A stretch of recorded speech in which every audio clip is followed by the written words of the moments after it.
మన Chiranjeevi vascular and multi speciality hospital దేశంలోనే best vascular and endovascular facilities and all multi speciality care.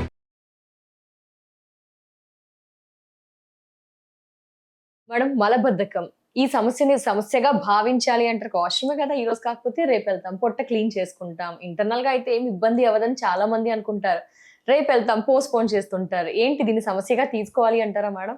మలబద్ధకం అనేది ఇప్పుడు చూడండి, ఇప్పుడు మలం అనేది ఎట్లా, మనం పొద్దునే తీసిన తర్వాత వెళ్ళిపోవాలి. మనము ఈ రోజు తిన్నదంతా ఏమవుతుంది, చెత్త రూపంలో మారిపోయి మలం అనేది పేగులు ఉండిపోతుంది. అది పొద్దున్నే తీయకపోతే ఏమవుతుంది, త్రూఅవుట్ ద డే ఇరిటేట్ చేస్తుంది కదా. ఇప్పుడు మనం ఇంట్లో బాగా ఇప్పుడు మొన్న వండిన కూరలు కిచెన్ లో పెట్టుకొని ఉంచుతామా, నీట్గా ఎప్పటికప్పుడు శుభ్రంగా. మనం పొద్దునే లేచిన వెంటనే మళ్ళీ స్మెల్ వచ్చేస్తుంది కిచెన్. ఆడవాళ్ళు అప్పటికప్పుడు రాత్రి కడిగేసి పెట్టారు, గ్యాస్ కూడా క్లీన్ గా కడిగేసి పెడతాం. మరి పొట్టని గురించి ఎందుకు ఆలోచించట్లేదు? మన పొట్ట కూడా మనం నీట్ గా పొద్దున్నే ఫ్లష్ చేసేసేయాలి. రాత్రి అంతా అంటే మన ప్రొసీజర్ జరుగుతుంటది. ఆ మెటబాలిజం అంట, చెత్త అంతా ఫామ్ అవుతుంటది. పొద్దున్నే లేచిన వెంటనే ఆ టైమింగ్ మల విసర్జన టైం. ఎర్లీ మార్నింగ్ చెత్తను లోపల పెట్టుకొని మన కిచెన్ లో చెత్తదంతా పెట్టుకొని క్లీన్ వండుకోగలుగుతామా? అలాగే మీరు లోపల చెత్త పెట్టుకొని ఫ్రెష్ ఫుడ్ ఇవ్వగలుగుతారా బాడీకి? ఇచ్చినది ఏమవుతుంది, చెత్త కింద కన్వర్ట్ అవుతుంది. సో హ్యావ్ టు ఎగ్జిట్, అంతే, వదిలేసేయాలి దాన్ని మోషన్. సో అది చాలా మందికి ఏంటంటే, ఒక మార్నింగ్ లేచిన వెంటనే ఈవినింగ్ వెళ్తాను, రేపు వెళ్తాను, ఎల్లుండి వెళ్తాను, ఏదో రోజు వెళ్తున్నాను కదా మోషన్ కనుకుంటారు. మార్నింగ్ అనేది ఇప్పుడు టిఫిన్లో తింటారు, లంచ్ టైం తింటున్నామా లేదా? అలాగే ఆ టైంకి మల విసర్జన అయిపోవాలి. పొద్దున్నే లేచాక ఒక గ్లాస్ కూడా నీళ్ళు తాకండి దయచేసి. చాలా మందికి నేను ఈ పాయింట్ చెప్తే అలవాటు ఉండే వాళ్ళకి మాకు ఎట్లా అవ్వదు ఇట్లా.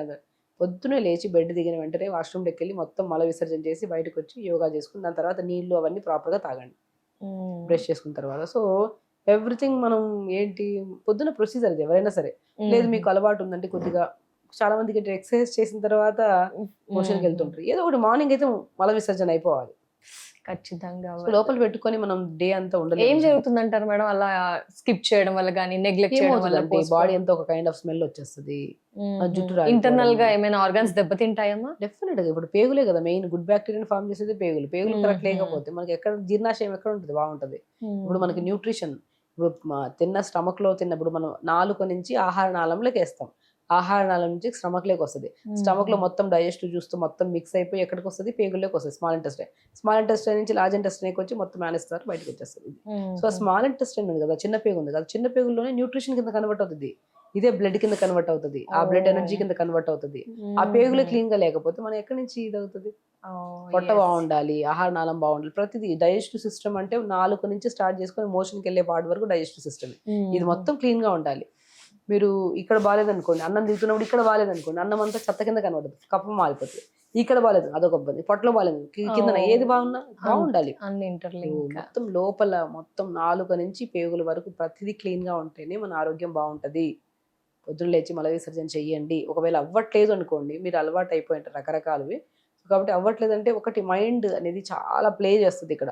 ఏంటి మైండ్ గేమ్ చాలా ఇంపార్టెంట్ కాన్స్టిపేషన్. దీనికి నాకు అవ్వదు, ఎగ్జాక్ట్లీ మైండ్ పుష్ చేయమంటేనే పుష్ చేస్తుంది.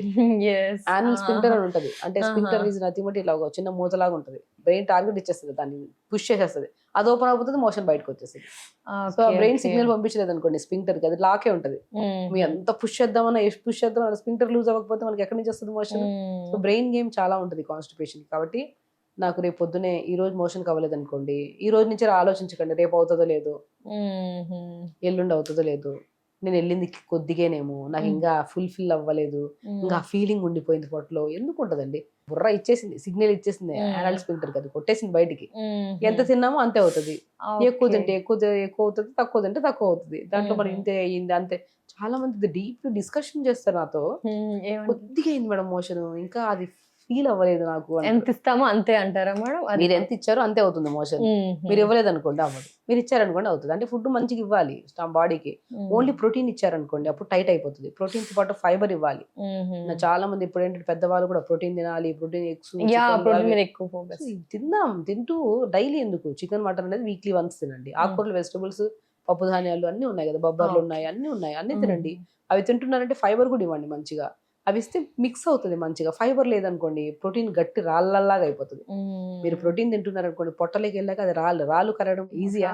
కష్టమే కదా. ఆ రాళ్ళు కరగడానికి ఏం కావాలి? ఫైబర్ కావాలి. ఫైబర్, ప్రోటీన్ అన్ని బ్యాలెన్స్డ్ కావాలి. ఎవ్రీథింగ్ ఇచ్చామనుకోండి క్లీన్ గా డైజెషన్ చేసుకుంటది, మోర్ న్యూట్రిషన్ ఇస్తుంది, ఇప్పుడు చూడండి మనం ప్రాపర్గా చెట్టుకు నీళ్ళు వేస్తే చెట్టు వేర్లు బాగుంటాయి, ట్రంక్ బాగుంటది, పత్రాలు బాగుంటాయి, ఫలాలు బాగుంటాయి, ఎవ్రీథింగ్ చూడడానికి అందంగా బ్రహ్మాండంగా ఉంటుంది. ఒక మొక్కకి ఇటు సైడ్ నీళ్ళు వేసి అటు సైడ్ నీళ్ళు వేయలేదు అనుకోండి ఏమవుతుంది? ఎండిపోతుంది. ఒక చోటే ఎండిపోతుంది, మొత్తానికి ఎండిపోతుంది. నీళ్ళు కూడా ప్రాపర్ గా తాగాలి మనిషి, నీళ్ళు ప్రాపర్ గా తాగాలి, వెజిటబుల్స్ బాగా తీసుకోవాలి, ప్రోటీన్ తీసుకోవాలి, అన్ని తీసుకోవాలి. మోషన్ అనేది ఇప్పుడు ఒక పెద్ద ప్రాబ్లం అయిపోయింది. అంటే ఇప్పుడు గట్ ఎవరికైనా మోషన్ రాని వాళ్ళకి గట్ హెల్త్ గురించి అడిగితే వాళ్ళు 100 రకాల వీడియోలు చూసుంటారు కాబట్టి 100 రకాల వీడియోలు, ఇవన్నీ నేను ఎవరైనా ట్రీట్ చేస్తున్నాను అనుకున్నా వాళ్ళు 100 రకాల వీడియోలు నాకు ఫార్వర్డ్ చేస్తారు. ఇవన్నీ చేస్తున్నాం. నేను మీ గట్టు మీది వేరు. ఇప్పుడు నా హార్ట్ ని మీకు సెట్ అయితే మీకు ఇవ్వచ్చు, ఓకేనా? నా కిడ్నీని మీకు ఇవ్వచ్చు, మీకు సెట్ అయితే. నా పేగులు మీకు ఇవ్వలేము, ఎందుకంటే యూనిక్ పేగులు. సో నాకు పడిన ఫుడ్ మీకు పడదు, మీకు పడిన ఫుడ్ నాకు పడదు. కాబట్టి చూసిన రెమెడీస్ అన్ని మీకు సెట్ అవ్వాలని లేదు. ఫ్లాక్స్ సీడ్స్ తాగితే మోషన్ సాఫ్ అయిపోతుంది అన్న వెంటనే ఇక్కడ ఫ్లాక్స్ స్టార్ట్ చేసేసి ఉంటారు. ఆ ముందు రోజు సంథింగ్ ఏదో స్టార్ట్ చేసిన తర్వాత దాన్ని కన్నా కంటిన్యూ చేయరు. ఇక్కడ ఫ్లాక్స్ సీడ్స్ ఒక హెడ్ లైన్ చూసినట్టు చూసేస్తారు. జామకాయలు తింటే మోషన్ అవుతుంది, డెఫినెట్ గా అవుతుంది మోషన్. కానీ మీ బాడీకి ముందు నుంచి తింటున్న ఫుడ్ ఆ ఒక్కటి తింటే సరిపోలే, త్రోట్ ద డైలీ తిన్న ఫుడ్ లో ఇది సపోర్ట్ చేసింది మీకు అంతే. Okay okay. కాబట్టి 3 మీల్స్ కూడా పర్ఫెక్ట్ గా అన్ని 3 మీల్స్ కాదు, 2 మీల్స్ అయినా సరే మంచి వెజిటబుల్స్ ఉండాలి, పప్పు ఉండాలి, ఆకుకూరలు ఉండాలి, తర్వాత తక్కువ రైస్ తీసుకోవాలి, మజ్జిగ తాగాలి, లంచ్ చేసిన 15-20 నిమిషాల తర్వాత పల్చటి మధ్యలో కొద్ది జీలకర్ర పౌడర్ కలుపుకొని తాగాలి. మార్నింగ్ సజ్జ జావ కానీ బార్లీ జావ కానీ తాగాలి. ఈవినింగ్ టైమ్స్ లో మంచిగా తోటకూర విత్తనాలు పౌడర్ దొరుకుతుంది, ఆ పౌడర్ లో కొద్దిగా పంకిన్ సీడ్స్ పౌడర్ కలిపేసి సొరకాయని బాగా తురిమేసి కొద్ది జీలకర్ర వేసి వేడి నీళ్ళు వేసి బాగా కలిపేసి దాంతో అట్టు చేసుకోండి చపాతీ లాగా. ఇవన్నిట్లో ఏమవుతుంది, గట్ ని హెల్దీగా ప్రొటెక్ట్ చేసే ప్రొసీజర్ మనం క్లియర్ గా చెప్పాము. ఇది కూడా అందరికి సెట్ అవుతుంది నేను చెప్పను, దయచేసి ఇది ఒక్కటే చెప్తాను. వీడియోస్ ఇన్ఫర్మేషన్ గ్యాదరింగ్ వరకే, ఒక నాలెడ్జ్ కోసం తీసుకుంటున్నాం. అది అప్లై చేసే ముందు మీకు తెలిసిన డాక్టర్ ఉంటారు కదా, ఫ్యామిలీ డాక్టర్, ఇది విన్నాము ఇది చెయ్యొచ్చు అని ఒక్కసారి సజెషన్ తీసుకోవాలి. బేసికల్ ఏంటంటే జనాలు కూడా ఏమవుతుంది, వీడియోలు కూడా ఎట్లా రకరకాల హెడ్ లైన్స్ పెట్టి పెడతారు. అప్పుడేమవుతుంది వాళ్ళు ఇది చేయొచ్చు అది చేయొచ్చు అని చేస్తా ఉంటారు. కాదు, బాడీ అనేది యూనిక్ థింగ్, వారికి అన్ని చేసుకోవద్దు. మీకు సెట్ అయింది, మీకు ఏవైతే బాగా చేయడం ఈ రోజు సెట్ అయింది, ఇంకా ఫ్లష్ అవ్వలేదు, ఇంకా రకరకాలు చేస్తే ఇంకా ఫ్లష్ అవ్వడం ఆగిపోతుంది, అక్కడ లోపల ఉండిపోద్ది. మెయిన్ థింగ్ చూడండి, గట్ ఇష్యూ హెల్దీ, మీరు గట్ క్లియర్ గా ఉంచాలనుకుంటుంటే దయచేసి ఓవర్ గా థింక్ చేయకండి. ఈ రోజు అవ్వలేదు అంటే రేపు డెఫినెట్ గా అవుతుంది, మీరు ఆలోచించాల్సిన అవసరం లేదు. ఈ రోజు అవ్వలేదు మోషన్ కంటే వాష్రూమ్కి వెళ్ళే ముందు కూడా ఆలోచిస్తాం, అవుతుందో లేదో అవుతుందో లేదు. ఎందుకంత మన బ్రెయిన్ టార్గెట్ ఇస్తేనే మోషన్కి వెళ్ళేది. అంటే యానల్ స్పింక్టర్ ఉంటుంది, అది ఓపెన్ అయితేనే మోషన్ సాఫ్ అవుతుంది. బ్రెయిన్ టార్గెట్ ఇవ్వలేదు అనుకోండి, అది టైటే ఉంటుంది, మీరు ఎంత పుష్ చేసినా మోషన్ అవ్వదు. కాబట్టి ఓవర్ థింకింగ్ చేస్తే బ్రెయిన్ అనేది మనకి దీనికి సిగ్నల్స్ ఇవ్వదు అనమాట. సో డెఫినెట్గా అవుతుంది అన్న కాన్ఫిడెన్స్తో ముందుకు వెళ్తే ఖచ్చితంగా అవుతుంది. ఈరోజు అవ్వకపోతే రేపు ఖచ్చితంగా అవుతుంది మోషన్. బట్ మనం తినే ఆహారాన్ని బట్టి కూడా ఉంటుంది, రెగ్యులర్ ఎక్సర్సైజ్ చేసే దాన్ని బట్టి ఉంటుంది. నీళ్లు ప్రాపర్గా తాగాలి. నీళ్లు బాగా తాగుతున్నారా, టైంకి తాగుతున్నారా, గంటకి కొద్దిగా తాగుతున్నారా, ఇది ఒకటి చెక్ చేసుకోండి.